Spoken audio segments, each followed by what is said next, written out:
Então, meus amigos, sejam todos bem-vindos a mais um vídeo neste nosso canal no YouTube. Hoje eu gostaria de conversar com vocês sobre um outro tema histórico que também é um tanto mal compreendido, tanto nos nossos materiais didáticos quanto no debate que se trava no senso comum, não é? E este tema é o Renascimento italiano, Renascimento que começa na Itália e depois se difunde por outros países, esse movimento cultural denominado Renascimento. Então, para começar a nossa conversa, eu gostaria de pontuar os principais aspectos desse movimento que são usualmente colocados em evidência pelo senso comum e pelos nossos materiais didáticos. Então, costuma-se dizer que o Renascimento foi um movimento de retomada de ideais da cultura clássica contra aquilo que se fazia na Idade Média, especialmente da cultura clássica greco-romana. Então, também costuma-se dizer que, enquanto a cultura medieval europeia era sobretudo teocêntrica, o Renascimento promove uma guinada no aspecto cultural preponderante, colocando a ênfase de seus estudos e colocando a ênfase daquilo que ele se propõe a conhecer no ser humano. Então, enquanto a Idade Média seria teocêntrica, teria Deus no centro de tudo, os renascentistas, o Renascimento, seria antropocêntrico, colocando o homem no centro do universo, no centro de tudo. Também costuma-se destacar nos materiais didáticos, o papel desempenhado pelo mecenato. Né? Quem seriam os mecenas? Mecenas, antes de tudo, é um nome próprio de um sujeito que viveu na Roma Antiga, que viveu no século I, antes de Cristo. E Mecenas foi o homem que patrocinou os grandes poetas, os dois maiores poetas da Roma Antiga, que foram Virgílio e Horácio. Né? Então, esse nome, Mecenas, por antonomasia, ele se transforma num nome que serve para designar um patrocinador das artes. Então, a gente costuma ouvir falar que no período do Renascimento italiano houve na Itália muitos mecenas, quer dizer, houve muitos patrocinadores das artes que investiram seu dinheiro e possibilitaram o trabalho dos grandes artistas. Então, possibilitaram o trabalho de um Correggio, o trabalho de um Rafael, o trabalho de um Michelangelo, o trabalho de um Brunelleschi e assim por diante. Então, tudo isso que se conta é verdade. E, ademais, também costuma-se dizer que o Renascimento ele se difunde por toda a Europa, pelo menos pela parte ocidental da Europa, devido à influência e devido ao poder difusivo representado pela imprensa. Quer dizer, a imprensa ela é criada a partir de uma descoberta de um homem alemão chamado Gutenberg. E o Gutenberg, no século XV, ele descobre uma técnica pela qual se torna fácil imprimir livros. Nós sabemos que até a Idade Média os livros eram copiados à mão nos mosteiros. Então era algo extremamente difícil se obter um livro. Né? Então, quando se cria a imprensa, a difusão daquilo que é escrito se torna muito mais fácil. Muito bem, então são esses os aspectos que costumam ser colocados em evidência em toda a aula que se dá no ensino fundamental, no ensino médio, a respeito do Renascimento. Mas eu gostaria de ir um pouco mais a fundo aqui com vocês e destacar alguns pontos que usualmente são mal compreendidos. Né? Um deles é o seguinte: como nós podemos, eu vou formulá-lo na forma de uma pergunta, como nós podemos relacionar um movimento que busca retomar ideais da antiguidade, como nós podemos relacionar este movimento com o chamado avanço melhor dizendo, com o surgimento e o desenvolvimento da ciência moderna? Como que o movimento que propunha um retorno a ideais do passado contribuiu para o surgimento e o desenvolvimento da ciência moderna?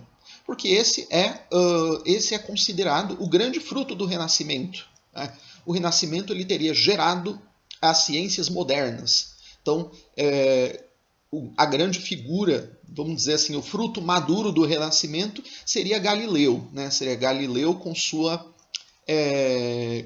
grandes descobertas na física.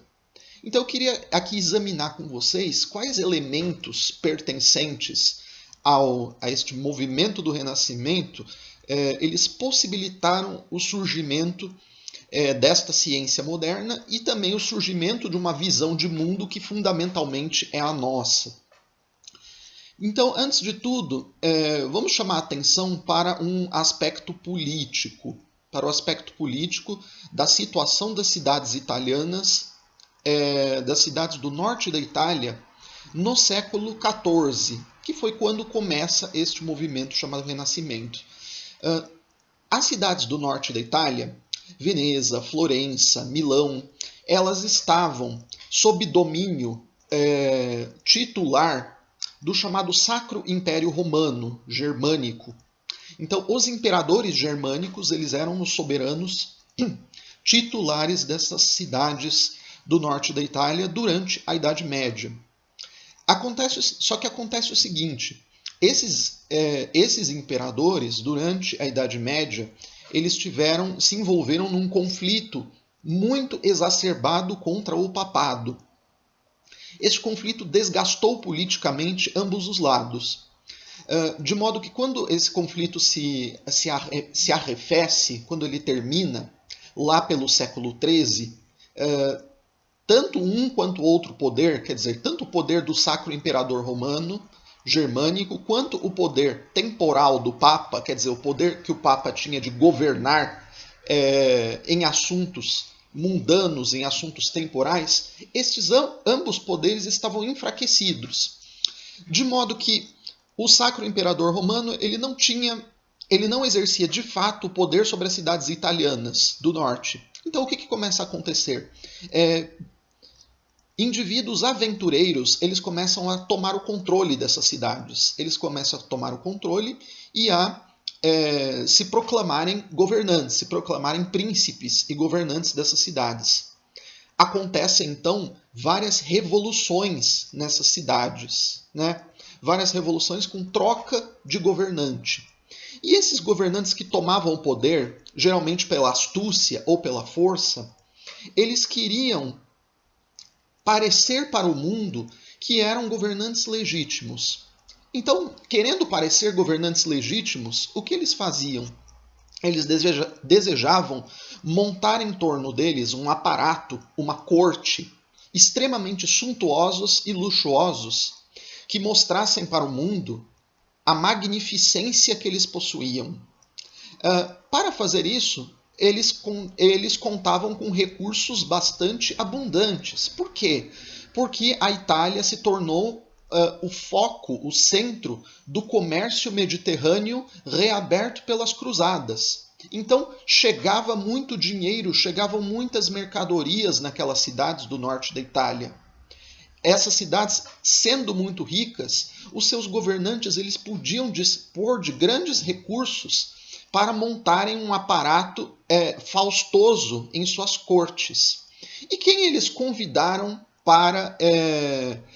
para montar este aparato? Eles convidavam os grandes artistas, aqueles grandes artistas que estavam disponíveis ali na região do norte da Itália. E esses grandes artistas vão ser justamente os homens que vão dar início a esse movimento do Renascimento. Então nós percebemos que o chamado mecenato ele tem origem num movimento que não é muito, vamos dizer assim, moralmente nobre, né? Mas nós sabemos que nos assuntos humanos sempre o mal vem mesclado com o bem, né? Então esse grande movimento artístico, ele só pôde contar com um patrocínio tão abundante porque havia esses príncipes extremamente cruéis, extremamente ambiciosos e que desejavam expor ao mundo todo o seu poder e a sua magnificência, né? E para isso eles patrocinaram os grandes artistas que deram um impulso ao Renascimento. Muito bem, entre estes artistas nós podemos destacar um deles que pode ser designado como o fundador, né, o criador desta tendência do Renascimento, que foi um poeta chamado Francesco Petrarca. O Francesco Petrarca viveu no século XIV, nasceu em 1304 e morreu em 1374. Entre tudo aquilo que o Francesco Petrarca fez ao longo da sua vida, nós podemos chamar a atenção para algumas coisas importantes.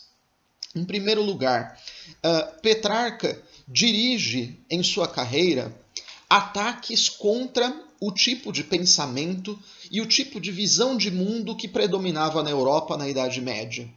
Especialmente Petrarca dirige os seus ataques contra a chamada filosofia escolástica. A filosofia escolástica para Petrarca ela não era convincente. Mais ainda, os textos em que os filósofos escolásticos discutiam as suas questões eram, aos olhos de Petrarca, textos muito mal escritos. O latim era muito pobre, a linguagem era muito pobre, a linguagem era muito... o vocabulário era limitado, a linguagem não tinha uma beleza intrínseca. E onde Petrarca encontrou esta beleza que ele estava buscando? Ele encontrou essa beleza na obra de Marco Túlio Cícero, que foi um grande político, um grande orador e também filósofo nas horas vagas no tempo da República Romana, no final da República Romana. E ele, Petrarca, descobriu algumas obras de Cícero que, ao longo da Idade Média, ficaram um tanto esquecidas, que foram algumas cartas que Cícero dirigiu a seus amigos. E o que Petrarca viu nessas cartas?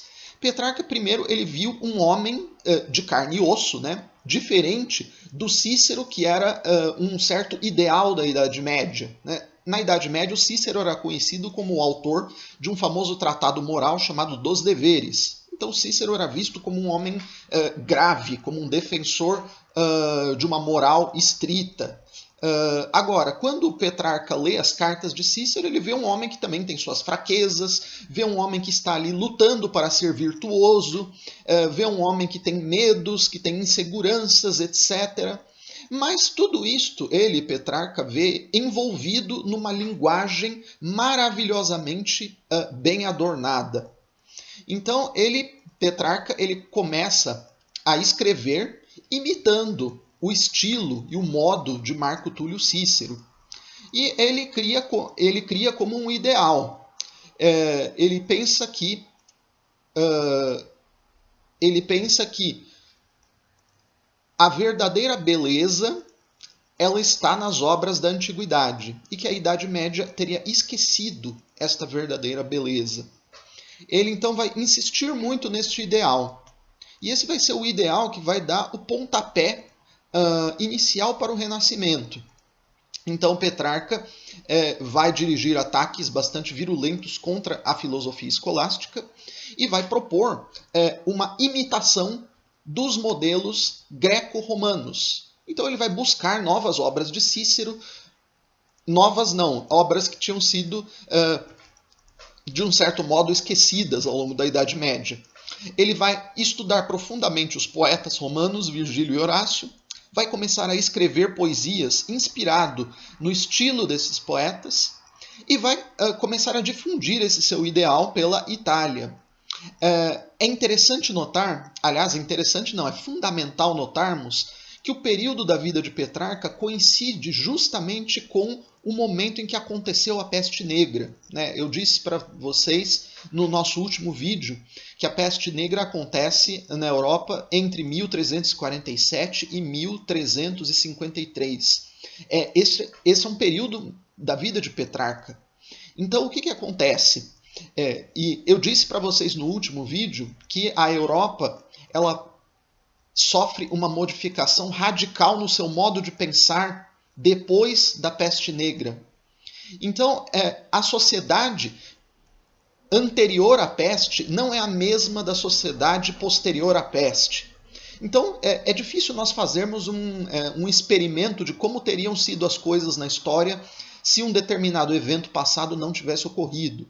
Mas nós podemos apostar com uma boa dose de probabilidade que os ideais que Petrarca propunha, eles não teriam sido tão aceitos pela sociedade europeia se não fosse a devastação causada pela peste negra. Por quê? Porque na Idade Média, para a filosofia escolástica, o mais importante que a inteligência humana pode alcançar é a verdade. Então, o que buscavam os filósofos escolásticos? Em seus textos, eles buscavam esclarecer as dificuldades que a inteligência humana possui para encontrar a verdade. Agora, o que Petrarca começa a propor? Petrarca começa a propor que um texto ele deve ser, antes de tudo, belo. Quer dizer, a beleza passa a ser o ideal fundamental. A verdade, não que ela deixe de ser totalmente, não que ela deixe totalmente de ser importante, mas a verdade ela vai aos poucos sendo colocada em segundo plano. O Petrarca ele fica muito encantado com o que nas obras dos antigos? Ele fica muito encantado com a beleza da frase, a beleza do fraseado. Né? Alguns de vocês que talvez me assistam conhecem o famoso filósofo medieval chamado Hugo de São Vítor. O Hugo de São Vítor ele diz em uma de suas obras que o mais importante para um sábio é encontrar um modo de pesquisar a verdade e não a beleza do fraseado. Olha que interessante. Então, o ideal do filósofo escolástico medieval era encontrar um modo de alcançar a verdade. Nem que para isso ele precisasse escrever de uma maneira não tão elegante. Por quê? Porque o objetivo último era encontrar a verdade. E não só encontrar a verdade, mas expor esta verdade para o próximo. Né? Hugo de São Vítor dizia que a verdade aprendida ela deve ser ensinada. E ela deve ser ensinada da maneira mais clara possível. Né? Então, por isso, os textos escolásticos eles não buscavam, antes de tudo, terem uma aparência bonita, mas eles buscavam, antes de tudo, serem claros. Por quê? Para poder ensinar de maneira clara a verdade descoberta. Muito bem, então o Petrarca não se convence com isso. O Petrarca ele diz, olha, nós precisamos buscar a beleza como ideal. E a beleza nós encontramos na obra do Marco Túlio Cícero. Nós encontramos no jeito que ele escrevia. Nós encontramos essa beleza nos poetas, em Virgílio e Horácio, no tipo de verso que eles compunham, no tipo de vocabulário que eles utilizavam. Precisamos utilizar um vocabulário mais abundante, precisamos utilizar um vocabulário mais rico, mais floreado. A beleza é um ideal que devemos buscar por si mesmo. Então, depois da peste negra, isto que o Petrarca propunha começou a ser cada vez mais aceito. E ganhou também, esse impulso dado pelo Petrarca, ganha um poderoso aliado na chegada à Itália de alguns sábios gregos que vinham do Império Bizantino. Nós sabemos que o Império Bizantino, ou Império Romano do Oriente, ficava na região que hoje em dia é a Turquia.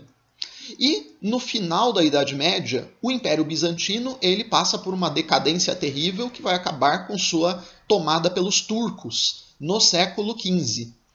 Então, quando o Império Bizantino ele começa a decair, ele começa a sofrer ataques de todos os lados, muitos dos homens letrados deste Império Bizantino, que, diga-se de passagem, falavam e escreviam em grego e que conservavam consigo várias obras da antiguidade grega que nunca tinham se perdido ali no Império Bizantino, muitos desses homens eles emigram para onde? Eles emigram para a Itália, para o norte da Itália.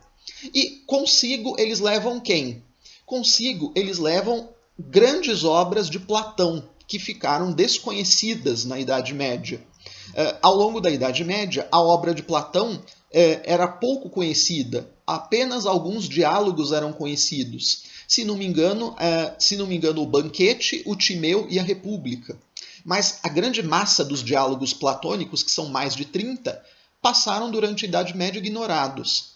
E muitos desses diálogos eles são trazidos novamente para a Itália na mão destes sábios do Império Bizantino.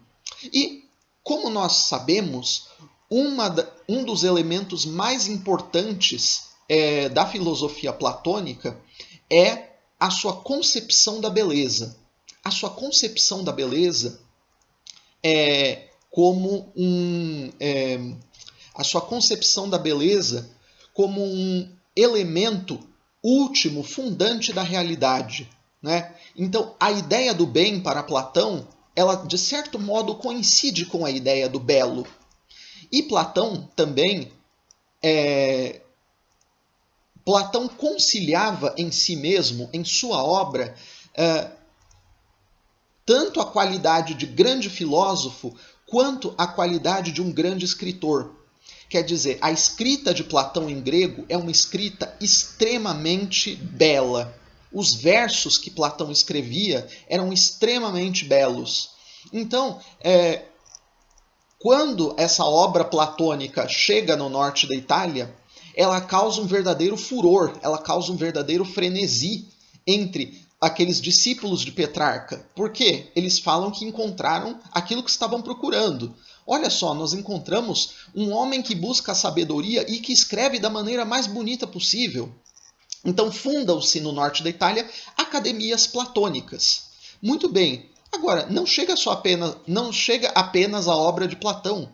Chegam também as obras dos neoplatônicos da Antiguidade Tardia, notadamente Plotino, Próclo, Porfírio e Jâmblico. Esses autores escreveram no tempo do final do Império Romano, do século III até o século VI depois de Cristo. E o que fazem esses autores neoplatônicos que também chegam junto com a obra de Platão no período do Renascimento na Itália? Esses autores neoplatônicos, eles buscam dar uma interpretação alegórica dos mitos e das religiões da antiguidade. Esses mitos e essas religiões da antiguidade eram vistos por esses autores neoplatônicos como a expressão externa, como a expressão exotérica com X, de uma sabedoria mais profunda.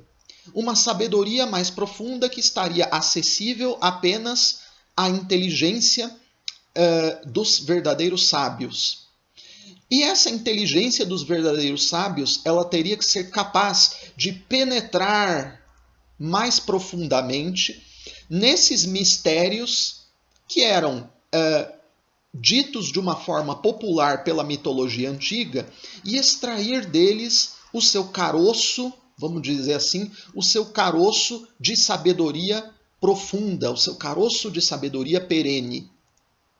E essa ideia de que as mitologias das religiões antigas elas teriam uma profundidade que não seria acessível ao vulgo, mas apenas aos sábios, ela passa de uma maneira muito acentuada para os sábios do Renascimento.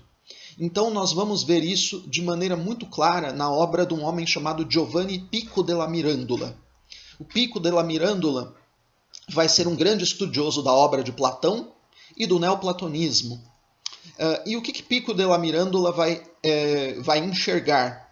Ele vai enxergar tanto nos evangelhos, quanto na mitologia grega, quanto no Antigo Testamento, a expressão de uma simbologia que convida a inteligência a penetrar em algo que está ali oculto, em algo que está ali e o povo, o geral da humanidade não consegue e não pode ver. Esse insight a respeito dessa visão dos renascentistas é muito bem descrito num livro fantástico escrito por este historiador da arte chamado Edgar Wind. O livro se chama Os Mistérios Pagãos do Renascimento. Temos aqui esse livro. E o que vai dizer o Edgar Wind?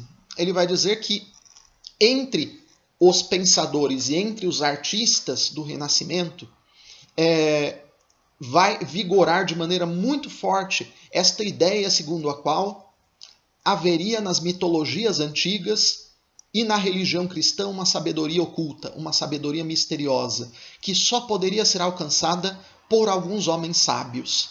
Agora, além disso, o que esses pensadores do Renascimento também vão descobrir na obra dos neoplatônicos, de Plotino, Próclo, Jâmblico? Eles vão descobrir que esses autores também admitiam um tipo de intervenção humana na natureza. E esse tipo de intervenção humana na natureza buscava o quê? Buscava acionar dentro da natureza o que nós podemos chamar de forças sutis da natureza. Então, entre os membros das escolas neoplatônicas da Antiguidade Tardia, se praticava algo que nós podemos chamar de magia, né? E o que é a magia? A magia é a tentativa de você acionar essas forças sutis da natureza. Plotino, Próclo, Jâmblico e Porfírio, eles admitiam isso entre si. Era aquilo que dentro da escola neoplatônica se chamava de contemplação de segunda classe. Então, ao confeccionar-se amuletos, ao fazer-se invocações, o que eles achavam que estavam fazendo? Eles achavam que estavam acionando essas forças intermediárias que entre a divindade suprema e entre o ser humano se colocam como gestoras da natureza, né? Então, o que isto vai ser importante? Por que eu estou falando tudo isso e como isso vai influir no surgimento da ciência moderna? Quem teve essa sacada genial foi um escritor alemão do século XX chamado Eric Weil, um grande estudioso do Renascimento. Eric Weil diz o seguinte, de maneira um tanto provocativa. Ele diz assim: os cientistas modernos, eles são os herdeiros dos magos do Renascimento. Por que Eric Weil diz isso? Ele diz isso porque a ciência moderna, ela surge como uma tentativa de controlar a natureza. A ciência moderna, ela tem, antes de tudo, como objetivo não o conhecimento da natureza para se descobrir a verdade, mas ela tem o interesse de conhecer a natureza até o ponto que seja necessário para dominá-la. E o que é isso, se não o que fazem os magos, o que fazem os mágicos? O que os mágicos fazem? Eles tentam acionar essas forças sutis da natureza para dominá-la, né? Agora, evidentemente, parece haver uma distância quase infinita entre o domínio que os mágicos propõem da natureza e o domínio que um cientista propõe da natureza. Parece apenas. Porque o que vai acontecer no final do período renascentista, quando vier a obra de Galileu? O que vai fazer Galileu? Ele vai propor uma explicação dos fenômenos naturais por meio da matemática. Nunca é demais lembrar que a explicação dos fenômenos naturais por meio da matemática, ela tem antecedentes muito antigos. Ela tem antecedentes aonde? Na Grécia. E quem entre os gregos, cultivava a explicação da natureza por via matemática? Justamente aquela seita chamada seita dos pitagóricos. E a seita dos pitagóricos, fundada em torno da figura lendária de Pitágoras, a seita dos pitagóricos, ela guardava dentro de si uma série de segredos passados de geração em geração. Então, quando os renascentistas recebem aquela tradição que vem da Grécia Antiga, de Platão e dos neoplatônicos, eles veem que os neoplatônicos davam um valor extremamente acentuado aos pitagóricos. Por quê? Porque os pitagóricos eles seriam portadores de uma sabedoria primordial que teria sido transmitida de maneira oculta de geração em geração. Então, o uso da matemática para entender a natureza seria o quê? Seria um uso misterioso, um uso simbólico. Os renascentistas fazem, então, tentativas de aplicar ainda mais a matemática para entender a natureza. E aí, no final deste período, o que faz Galileu? Galileu tenta dar uma explicação da natureza, dos fenômenos naturais, por via matemática. Mas ele abre mão do elemento mágico, ele abre mão do elemento de tentar dominar pela via da magia aquelas forças sutis da natureza. E tenta compreender apenas o jogo de forças e como elas podem ser exprimidas por via matemática. Então é daí que surge a ciência moderna. Vejam só que interessante. Então, eu acho que essa afirmação de Eric Weil de que a ciência moderna teria origem nos magos do Renascimento, ela faz algum sentido. Além dela ser provocativa, ela tem uma boa dose de verdade. Então, fechando aqui a nossa explicação, estes são os motivos que nos levam a compreender como um movimento fundamentalmente voltado para o resgate do passado conseguiu dar um impulso ao surgimento e ao desenvolvimento da ciência moderna. E isso aconteceu por uma via geralmente incompreendida por nossos autores de materiais didáticos e também por muitos professores universitários. Muito bem, eu espero ter ajudado e contribuído com os estudos de todos com este vídeo. E num próximo vídeo nós falaremos sobre um outro movimento que deu início à Idade Moderna, que foi a chamada Reforma Protestante. Agradeço a todos por terem me acompanhado até aqui e até a próxima.